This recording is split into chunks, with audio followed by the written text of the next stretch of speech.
Bonjour et bienvenue dans la revue de presse hebdo et audio du secteur retail e-commerce en France proposée par les Digital Doers. Nous sommes le 9 septembre 2022. Au sommaire cette semaine, 4 articles. Replacer l'humain au centre du commerce digital, à lire sur actu-retail.fr. L'évolution du social selling ou comment les réseaux sociaux accompagnent les e-commerçants en 2022, à lire sur fashionunited.fr. Green commerce, les retailers en pleine réinvention, à lire sur e-marketing.fr. Et enfin, Dark Store, la plupart des entrepôts de livraison rapide menacés de fermeture à Paris, à lire sur usinedigital.fr. Je vous le rappelle, sur le site lesdigitaldoers.com, vous avez accès à une revue de presse qui rassemble les articles publiés dans la semaine sur les sites de news de notre écosystème. Vous pouvez vous y abonner pour recevoir chaque vendredi, un digest de l'actualité dans votre boîte email. De cette revue de presse, je vous lis sans interprétation une sélection de quelques articles qui m'ont semblé pertinents à partager. Avant de commencer, un petit message. Avec les Digital Doers, je produis et anime des chaînes de podcasts pour compte de tiers, c'est-à-dire pour vous qui écoutez cette revue de presse, acteurs de notre écosystème. Si vous souhaitez animer la prise de parole sur votre marché, c'est l'occasion d'inviter des clients et des prospects à venir converser avec vous et moi autour de votre proposition de valeur. Vous êtes intéressé, alors contactez-moi. D'ici là, je vous souhaite une bonne écoute, évidemment, toujours sans coupure. Replacer l'humain au cœur du commerce digital, interview de Philippe Persaube de VTEX à lire sur actu-retail.fr en date du 6 septembre. Spécialisée dans le commerce digital, la licorne brésilienne VTEX accompagne les marques et les retailers en leur fournissant une solution omnicanal dédiée au e-commerce B2C et B2B. Philippe Persaube, directeur général de l'entreprise en France, est revenu pour Actu Retail sur les principales tendances tech du secteur. La pandémie a été l'occasion d'une explosion du e-commerce. Pensez-vous que ces nouvelles habitudes soient amenées à perdurer dans le temps ? Il est clair que nous avons assisté à un boom de e-commerce partout dans le monde, en particulier dans les pays au sein desquels nous sommes présents, France, États-Unis et ceux d'Amérique du Sud. Cette explosion a permis de mettre en avant un certain nombre de sujets, notamment concernant la rapidité de mise en œuvre des transformations associées à cet essor du digital. En effet, nous avons constaté que de nombreuses entreprises qui se posaient la question de la digitalisation se sont finalement laissées convaincre, et c'est alors que la notion d'immédiateté s'est imposée à beaucoup d'entre elles. Il fallait aller vite. S'agissant d'un éventuel retour à la normale, entre guillemets, je dirais oui et non. D'abord, nous n'observons pas de décélération en termes d'engouement des entreprises pour le e-commerce, dans le sens où celles qui se sont lancées dans cette démarche n'ont pas opéré de demi-tour depuis. En revanche, nous constatons une baisse du nombre de transactions en ligne, mais cette situation est sans doute moins liée à la sortie du Covid qu'à l'inflation que nous connaissons actuellement. Cette baisse d'activité est évidente, sauf pour l'alimentaire dont le chiffre d'affaires continue de croître. Dans le secteur de la mode, par exemple, les clients préfèrent reporter leurs achats en raison de la crise économique et l'augmentation des prix. L'inflation fait peur à beaucoup de consommateurs. Comment se positionne la France par rapport aux autres pays du monde sur la question du e-commerce ? Nous ne sommes pas en retard. Le marché français est aujourd'hui très mature avec énormément d'acteurs dynamiques sur le segment du commerce digital. La France compte environ 200 000 sites e-commerce, ce qui est conséquent. L'activité de ces sites est toujours en croissance, bien qu'elle soit moins forte qu'avant. Cependant, la France est probablement plus en retard sur la notion de social commerce. Il s'agit pourtant d'une grande tendance de marché. Je pense par exemple à celle que l'on appelle le commerce conversationnel, c'est-à-dire les internautes s'attendent à avoir plus d'interactions humaines lors d'un achat en ligne.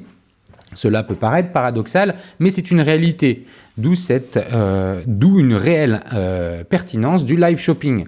À titre de comparaison, de nombreuses transactions se font en Amérique latine via WhatsApp. C'est une logique de conversation qui est à l'œuvre, le consommateur exprime ce qu'il souhaite, puis cette volonté est transformée en commande par un collaborateur de l'enseigne concernée. Il faut avoir en tête que le Brésil rassemble pas moins de 170 millions d'utilisateurs de WhatsApp.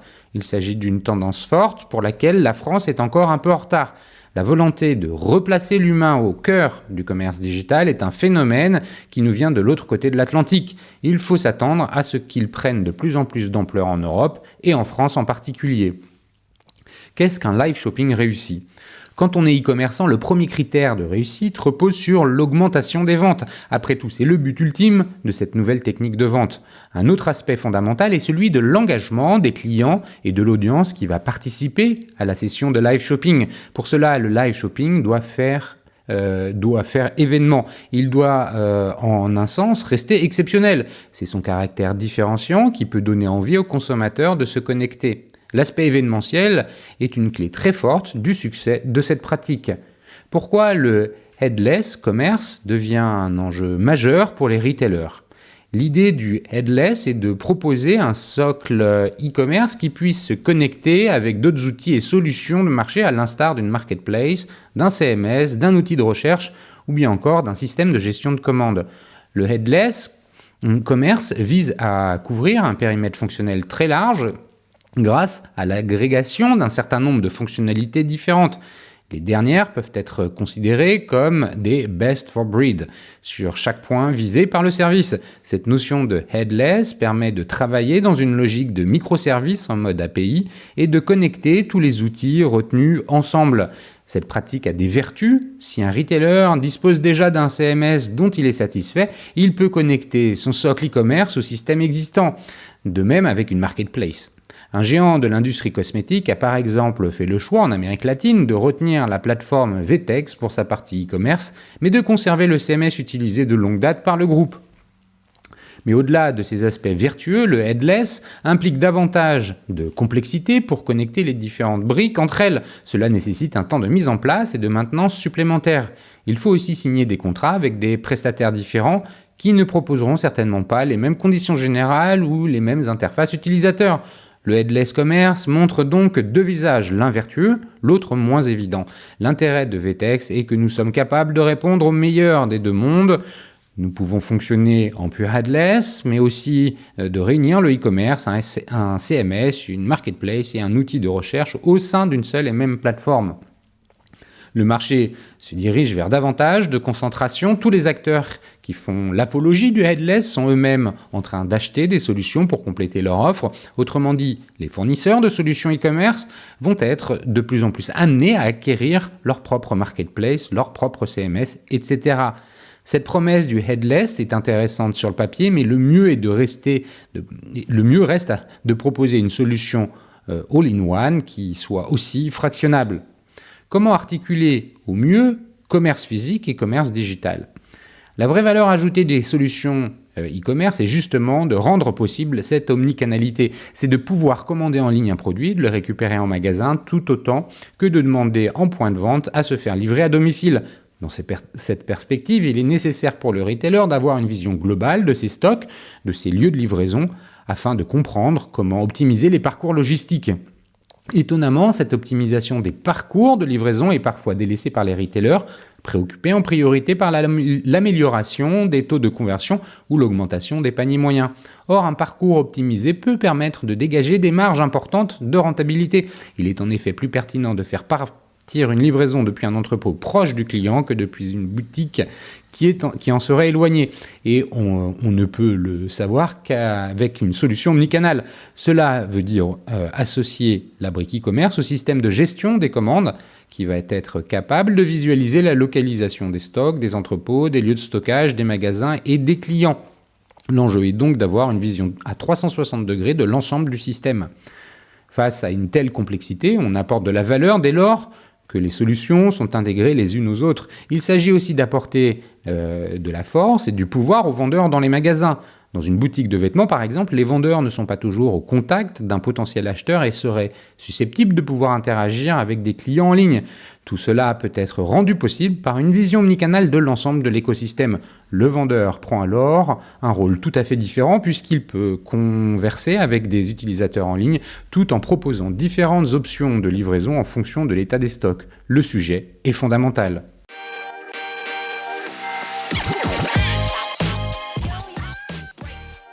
L'évolution du social selling ou comment les réseaux sociaux accompagnent les e-commerçants en 2022 à lire sur fashionunited.fr en date du 1er septembre. Si la plupart des marques utilisent les réseaux sociaux pour créer un lien avec leurs clients et développer une communauté fidèle, pour les e-commerçants, leur utilisation peut avoir un tout autre objectif. Ils peuvent aller beaucoup plus loin en réalisant des ventes directes sur les plateformes, une pratique de plus en plus répandue, notamment auprès de la génération Z, et que la FEVAD désigne comme du social selling ou commerce ou social commerce. Pour la FEVAD, les réseaux sociaux occupent désormais une place primordiale dans le processus de développement pour les e-commerçants et les retailers en général. Cela permet de créer du lien avec des prospects, de renforcer le dialogue avec les clients, mais aussi de les fidéliser. En termes de chiffres, la fédération dévoile que 64% des utilisateurs des réseaux sociaux interrogés ont déclaré avoir effectué un achat via le social commerce en 2021. La même année, la portée de la croissance publicitaire d'Instagram s'élevait à 20,5%. En 2021, la marketplace Facebook comptait 1 milliard d'utilisateurs actifs par mois dans le monde. Concernant Instagram, 44% des personnes interrogées par le réseau utilisent l'application chaque semaine pour faire des achats avec des fonctionnalités comme Shopping Tags et Shopping Tab. Les utilisateurs de Pinterest sont prêts à dépenser 2 fois plus chaque mois que les e-acheteurs sur les autres plateformes. Les réseaux sociaux étant devenus une source d'information pour une marque ou un produit et un moyen d'échange, 78% des consommateurs sont plus enclins à acheter auprès d'une enseigne avec laquelle ils ont eu une expérience positive sur les plateformes sociales et 77% vont la préférer à la concurrence. 66% des personnes interrogées par Facebook déclarent que pouvoir envoyer un message à une entreprise leur donne confiance en sa marque. 58% des utilisateurs déclarent être plus intéressés par une marque après l'avoir vue en story. Enfin, 97% des consommateurs de la génération Z affirment que les médias sociaux sont leur principale source d'inspiration lorsqu'ils font des achats. Quels outils utiliser pour la vente en ligne ? Conscients de l'importance de ce marché, les entreprises derrière ces réseaux sociaux ont développé de nombreux outils afin d'améliorer la présence des e-commerçants et le développement de leurs activités. Avec le live shopping, ils ont la possibilité de créer des événements directs sur une plateforme sociale. Alors, lors d'un événement live shopping, le marchand peut présenter des produits, en faire des démonstrations, afficher des détails de la fiche produit et donc créer de l'engagement en temps réel avec ses clients et prospects. La messagerie personnalisée, Messenger ou WhatsApp, permet à un marchand d'être joignable par un client de manière instantanée. La marque peut être disponible 24 heures sur 24 et 7 jours sur 7 avec des messages automatiques et proposer l'intervention d'une personne pour répondre aux questions plus complexes. Facebook Shop est une boutique personnalisée où les produits sont regroupés par thématique ou collection. Les vitrines en ligne sur Facebook permettent aux utilisateurs de parcourir les produits et de réaliser leurs achats directement sur la boutique. Les boutiques Instagram sont une fonctionnalité qui permet d'intégrer un catalogue de produits à un profil Instagram et de les promouvoir à travers des posts, des stories, des reels, etc. Les utilisateurs peuvent alors voir les prix des produits présentés grâce à des étiquettes ainsi que les fiches descriptives. Au moment de l'achat, l'utilisateur est basculé sur la page web de la marque sans passer par un navigateur de recherche. Les épingles Pinterest sont des onglets présents sur ce moteur de recherche visuel que les membres utilisent pour enregistrer le contenu qu'ils apprécient au sein de la plateforme. Les épingles peuvent être accompagnées de légendes dans lesquelles le commerçant indique le prix, le descriptif, etc. Les utilisateurs ne peuvent pas acheter sur la plateforme, mais ils sont redirigés vers un site web via les liens en légende. Les filtres Snapchat et la réalité virtuelle augmentée peuvent être créés et ou sponsorisés par des marques pour engager leur communauté. La réalité augmentée, quant à elle, permet aux marques de proposer des essayages en réalité virtuelle en temps réel. Les boutiques TikTok proposent aux e-commerçants d'ajouter leurs produits sur leur profil. Les utilisateurs, de leur côté, peuvent regarder les produits et les acheter sans quitter l'application. Les réseaux sociaux en quelques chiffres. En 2022, les Français passent 5 minutes de plus par jour sur les réseaux sociaux par rapport à l'année précédente, soit 1h46 au total. Facebook compte 2,912 milliards d'utilisateurs actifs par mois, Insta en compte 1 milliard, tandis que Pinterest totalise 433 millions d'utilisateurs actifs par mois en juillet 2022 et Snap 319 millions d'utilisateurs actifs au quotidien. Le chinois TikTok affiche 1 milliard d'utilisateurs actifs par mois. D'ici 2025, la génération Y et la génération Z devraient être responsables de 62% des dépenses mondiales du e-commerce sur les plateformes sociales. Si le social commerce ou social selling représente 10% des dépenses totales en e-commerce, il devrait atteindre 17% d'ici 2025. Les transactions enregistrées sur les médias sociaux sont estimées à 492 milliards de dollars à l'échelle mondiale. Elles devraient croître 3 fois plus vite que le commerce électronique traditionnel d'ici 2025.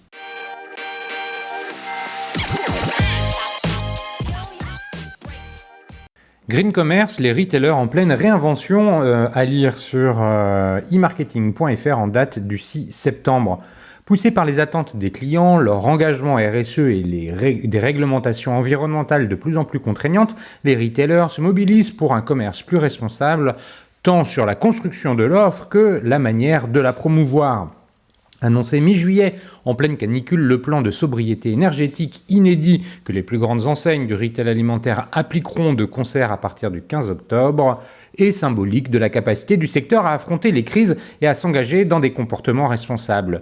Lutter contre la hausse conjoncturelle du prix de l'électricité engendrera, à nul doute, de nouveaux réflexes chez les enseignes, dans la lignée des solutions déjà à l'œuvre pour réduire leur consommation énergétique de 40% d'ici 2030, comme le stipule la loi Elan.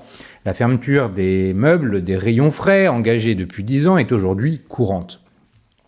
La distribution alimentaire lutte de longue date contre le gaspillage avec des dons d'invendus aux associations, des promotions sur les produits à date courte, des paniers zéro gaspi. Depuis 2018, grâce au partenariat avec Too Good To Go, 4 millions de paniers repas ont échappé au gaspillage dans les enseignes du groupe Casino et 5 millions chez Carrefour, qui sauve aussi 3 millions d'œufs par an en vendant en vrac à prix réduit les rescapés des boîtes devenues impropres à la vente. Au début, le public hésitait à aller vers ces produits. Aujourd'hui, le consommateur y voit une opportunité de faire des économies et de consommer des produits nouveaux pour diversifier son alimentation, cuisiner différemment, observe Bertrand Zwiderski, directeur RSE de Carrefour. Soucieux de l'impact de leur consommation, 72% des Français ont modifié leurs habitudes selon le baromètre 2021 de la consommation responsable de Greenflex.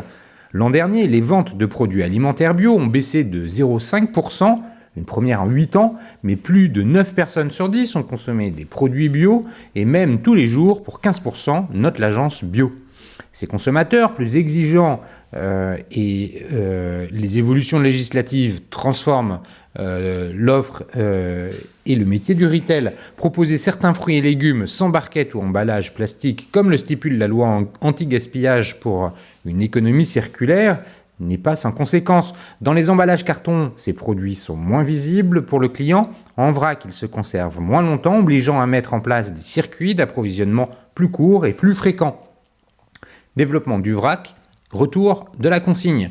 Pertinent pour réduire les emballages et ajuster plus finement sa consommation, le vrac amène les retailers à redoubler de vigilance sur les conditions d'hygiène des produits et du rayon. Il est pourtant attendu des consommateurs qui, selon YouGov, sont 43% à acheter des produits non emballés au moins une fois par mois. 63% aimeraient trouver en vrac les grandes marques qu'ils achètent habituellement emballées. Beaucoup rechignent à s'y engager, le vrac ne permettant pas de déployer pleinement leur image et leurs arguments marketing.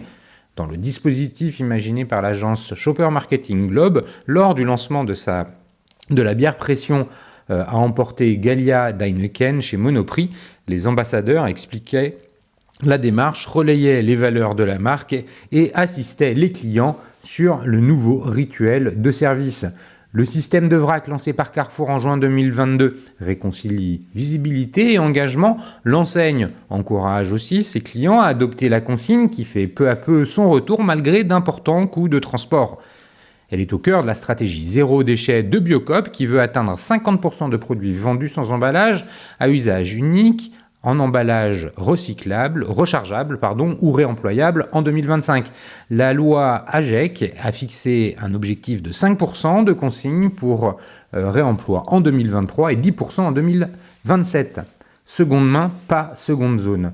L'économie circulaire gagne du terrain dans le commerce physique et en ligne. Auchan, qui a vendu 530 000 pièces de seconde main via son partenaire Patapam, devenu Rediv, a installé en mai 2022 dans une enseigne du Pas-de-Calais Un premier shop-in-shop seconde main avec EasyCash, spécialiste de l'achat-vente de produits d'occasion et reconditionnés.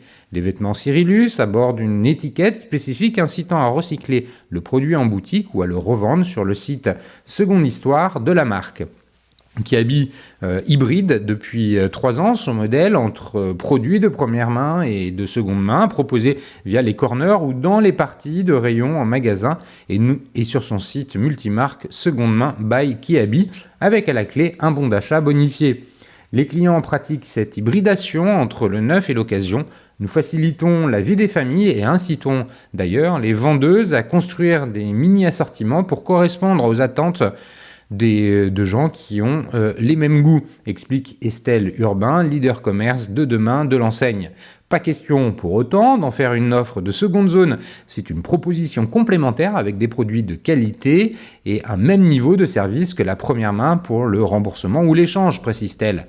En fin 2022, Kiabi aura implanté 120 corners seconde main et souhaite que tous ces magasins en bénéficient en 2023, d'autant que les premiers résultats sont satisfaisants. L'enseigne a fédéré une communauté de 200 000 membres sur sa plateforme et vise 3 millions d'euros de chiffre d'affaires en France sur ses corners. Elle s'intéresse à d'autres modes de consommation comme la location de vêtements, pourtant pas très évidente sur ses produits. Un test sur des vêtements de maternité a atteint une forte satisfaction, note toutefois Estelle Urbain. Les prospectus à l'ère du WePub. Le volet marketing est aussi en pleine transformation, atteste Jérémy Dahan, président de Globe Europe. Certaines marques sont devenues très attentives sur le sourcing de leurs moyens de communication. Nous les encourageons à développer l'expérience en point de vente en étant soucieux du matériel utilisé. Par exemple avec les podiums Globe, des stands loués, réutilisables et recustomisables sur mesure grâce à des stickers aimantés. Il y a 5 ans, chaque stand passait à la benne quand l'animation était finie. Là, on ne jette que la surface supérieure. La marque communique 100% avec un produit à 90% réutilisable, détaille-t-il. Côté support publicitaire, le prospectus papier est clairement en ligne de mire. Si plusieurs enseignes ont réduit leur distribution, la bascule vers le numérique doit être maniée avec précaution, l'empreinte mémorielle étant plus fragile sur le digital. Tous les tests sur l'arrêt du catalogue ont montré une baisse immédiate du chiffre d'affaires, rappelle Rodolphe Bonas, PDG d'Aristide, spécialiste de la transformation digitale de la communication retail. Un client qui passe près de 2 minutes à feuilleter un prospectus papier de 12 ou 48 pages consacrera le même temps à un catalogue digital mais s'arrêtera à la 7e page. Il ne verra pas les offres de rayons à forte attractivité et qui pèsent très lourd dans le panier. Pourtant, selon Nielsen, un consommateur qui active les promotions commerciales gagne en moyenne 141 € par an et jusqu'à 253 € pour les plus affûtés, note-t-il. Un argument de poids quand le pouvoir d'achat redevient central. Carrefour a arrêté le prospectus non sollicité, mais l'envoie par courrier à domicile ou en version digitale par SMS ou sur WhatsApp aux clients qui en font la demande, les catalogues restant disponibles en magasin. Du 1er septembre 2022 au 15 juin 2025, le dispositif WePub, prévu par la loi Climat et Résilience, sera expérimenté dans 15 communes ou intercommunautés volontaires, représentant 3,6% de la population et 2,5 millions de boîtes aux lettres. Pour les acteurs de la distribution directe comme pour les retailers, ce test avec un autocollant qui désigne les boîtes acceptant les prospectus est un grand saut dans l'inconnu. Sur les zones où les collectivités jouent le jeu pour présenter les dispositifs, comme Nancy Métropole, nous rassurons les enseignes. Nous avons aussi notre part du travail à faire, reconnaît Cécile Aligon-Dardet, DGA Transformation, Développement Durable et Communication de Mediapost. La filiale du groupe La Poste, dont 316 collaborateurs sont directement impactés, a distribué fin août un dépliant avec un autocollant pour rappeler les avantages du prospectus. Aux Pays-Bas, qui ont mis en place un système un peu plus complexe en 2018, le taux d'adoption est de 15% à Amsterdam, 35% dans les villes moyennes et 45 à 50% en zone rurale. Pour atteindre ces niveaux, tout se joue dans les premières semaines, estime-t-elle. Le sort du ticket de caisse appelé à disparaître par défaut à compter de 2023 pourrait être plus disputé. plus systématique mais encore proposé, il reste apprécié en hypermarché pour vérifier les courses, mais moins demandé en supermarché pour les achats de dépannage. Les associations de défense des consommateurs sont fermement opposées à sa disparition par défaut. Avant de l'enterrer, les enseignes gagneraient sans doute à rationaliser la longueur du ticket pour allier satisfaction client et gestes écologiques.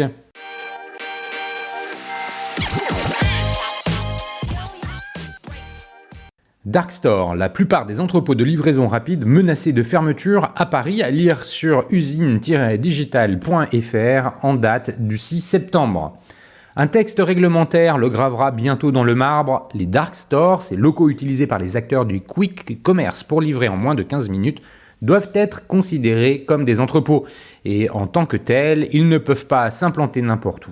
Or, les locaux de Gorillaz, GoPuff ou Flink sont installés, pour la plupart en tout cas, à Paris, dans des lieux non autorisés. Les acteurs de la livraison rapide vont devoir rentrer dans les règles s'ils enfreignent le code de l'urbanisme. À l'issue d'une dernière journée de concertation avec les associations d'élus et les représentants des métropoles, le mardi 6 septembre, au ministère chargé de la ville et du logement, la ministre déléguée chargée des PME, du commerce et de l'artisanat et du tourisme, Olivia Grégoire, et le ministre délégué à la ville et au logement, Olivier Klein, ont mis les points sur les i. Les dark stores seront considérés comme des entrepôts et il n'y a plus de sauf, précise Olivia Grégoire. Un dark store est forcément un entrepôt. Dans le cadre des consultations menées depuis le 6 juillet pour réglementer l'implantation de ces dark stores dans les villes et éviter les nuisances qu'ils causent aux riverains et au commerce, il avait été envisagé à un temps de créer une exception à la sous-destination de ces locaux utilisés par les entreprises du quick commerce en centre-ville, en créant une nouvelle catégorie ou en les assimilant à des commerces dans la mesure où ils disposeraient d'un point de collecte accessible au public. Cette option n'a pas été retenue. Les dark stores ne peuvent donc être que des entrepôts. Un texte réglementaire l'écrira noir sur blanc dans les prochaines semaines, ce qui devrait, espèrent les élus, mettre fin aux ambiguïtés sur lesquelles surfaient Gorillaz, Getir ou Flink. De nombreux dark stores sont en effet dans l'illégalité en s'étant installés dans des locaux qui, selon le plan local d'urbanisme, le fameux PLU, ne peuvent pas servir d'entrepôt ou n'ayant pas effectué le changement de destination qui consiste à soumettre à la ville une demande pour convertir un local commercial en entrepôt.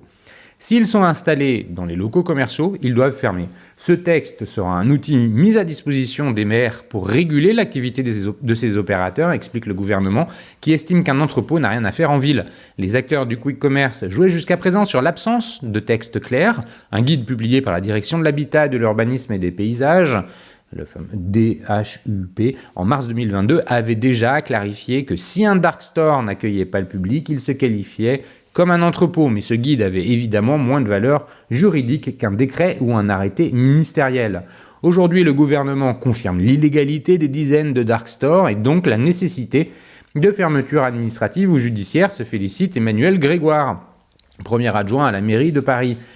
Notre interprétation va être traduite en droit. En clair, les dark stores qui sont installés dans les locaux où le PLU refuse l'installation d'entrepôts seront soumis à une astreinte administrative, autrement dit une amende plafonnée à 500 € par jour et 25 000 € par local, tant qu'ils n'auront pas fermé.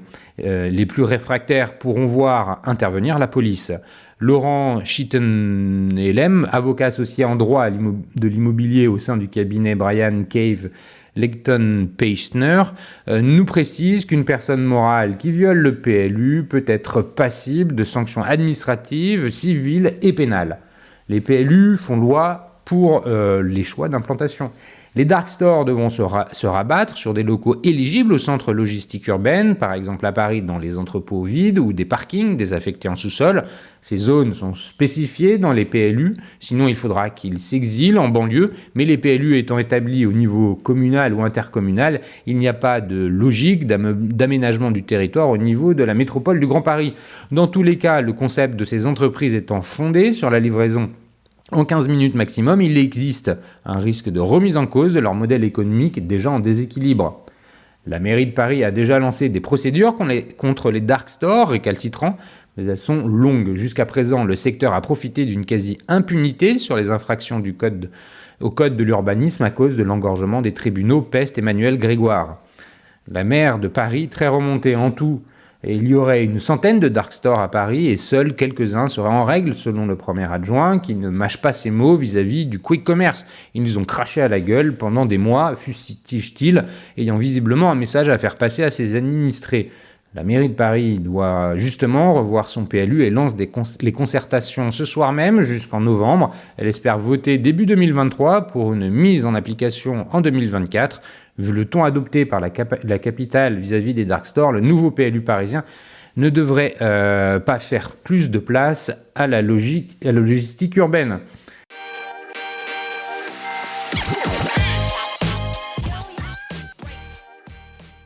Et voilà, c'est fini pour cette semaine. Merci de m'avoir écouté. N'oubliez pas de vous abonner à la revue de presse sur le site lesdigitaldoers.com. Si vous aimez l'exercice de cette revue de presse Retail e-commerce dans sa vision audio, n'hésitez pas à me le faire savoir en m'envoyant des messages sur LinkedIn et mieux encore en la faisant connaître autour de vous. Enfin, un dernier message d'auto-promo avec les Digital Doers. Je produis des chaînes de podcasts thématiques pour les prestataires de services de notre écosystème. Donc, si vous souhaitez animer la prise de parole de votre marché, c'est l'occasion d'inviter des clients et des prospects à venir converser avec vous autour de votre proposition de valeur. Vous êtes intéressé, alors contactez-moi. D'ici là, portez-vous bien et à la semaine prochaine.